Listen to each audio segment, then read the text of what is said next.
विदेश की सिटीजनशिप मिलते ही सिर्फ नया पासपोर्ट बनवाना ही काफी नहीं होता। उसी दिन से भारत के कई कानूनी नियम भी लागू हो जाते हैं, जिनका पालन ना करने पर आगे चलकर वीजा, ट्रैवल और लीगल डॉक्यूमेंट से जुड़ी दिक्कतें आ सकती हैं।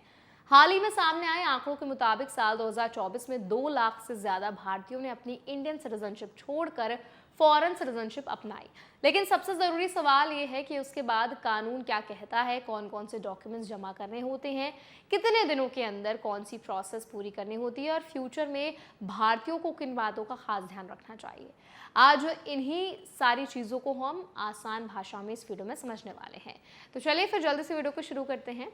हाय, मेरा नाम है वर्षा दुबे और आप मुझे देख रहे हैं एनबीटी टेक एड पर। सबसे पहले नियमों की बात कर लेते हैं। भारत में डुअल सिटीजनशिप की अनुमति नहीं है। भारत के संविधान के आर्टिकल 9 और सिटीजनशिप एक्ट 1955 की सेक्शन 9 के अनुसार अगर कोई भारतीय किसी दूसरे देश की सिटीजनशिप स्वीकार कर लेता है और वहां का पासपोर्ट हासिल कर लेता है तो उसकी इंडियन सिटीजनशिप अपने आप समाप्त हो जाती है।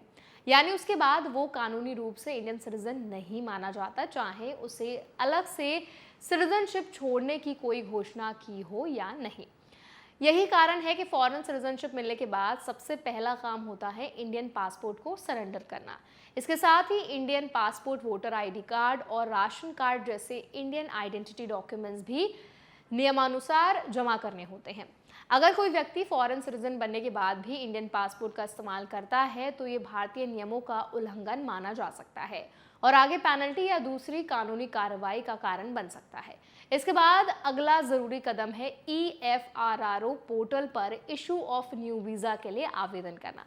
नियमों के अनुसार फॉरेन सिटीजनशिप मिलने के 30 दिनों के अंदर ये एप्लीकेशन जमा करनी चाहिए। अगर फ्यूचर में वही व्यक्ति फॉरेन पासपोर्ट के साथ भारत आना चाहता है तो उसके लिए सही वीजा या OCI जैसी व्यवस्था जरूरी होती है। इसीलिए इस समय सीमा को नजरअंदाज करना सही नहीं माना जाता। अब बात करते हैं आंकड़ों की। विदेश मंत्रालय के अनुसार 2011 से जून 2023 के बीच करीब 10.75 लाख भारतीयों ने अपनी इंडियन सिटीजनशिप छोड़ ली। इसके बाद भी ये संख्या लगातार बढ़ती रही। 2022 में 2,25,620, 2023 में 2,16,219 और 2024 में 2,06,378 भारतीयों ने अपने इंडियन पासपोर्ट सरेंडर किए। वहीं जनवरी 2026 तक दुनिया के 207 देशों में रहने वाले ओवरसीज इंडियंस की कुल संख्या लगभग 3.72 करोड़ बताई गई है। इसमें NRI अभी भी इंडियन पासपोर्ट रखते हैं, जबकि OCI फॉरेन सिटीजन्स होते हैं। यहाँ एक और बात समझना जरूरी है। कई लोग NRI और OCI को एक जैसा मान लेते हैं, जबकि दोनों की कानूनी स्थिति अलग होती है।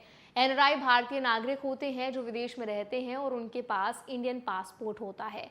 वहीं OCI ऐसे लोग होते हैं जिन्होंने फॉरेन सिटीजनशिप ले ली होती है, इसीलिए वो इंडियन सिटीजन नहीं रहते, लेकिन उन्हें भारत आने और कुछ विशेष सुविधाओं के लिए OCI कार्ड मिल सकता है।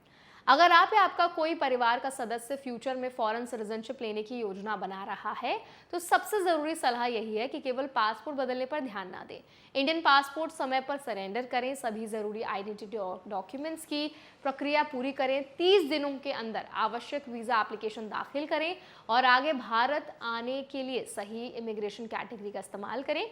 याद रखिए, सही समय पर सही कानूनी प्रोसेस पूरी करने से फ्यूचर में ट्रैवल, प्रॉपर्टी, बैंकिंग और इमिग्रेशन से जुड़ी कई परेशानियों से आसानी से बचा जा सकता है। तो आई होप ये वीडियो आपके लिए हेल्पफुल रहा होगा।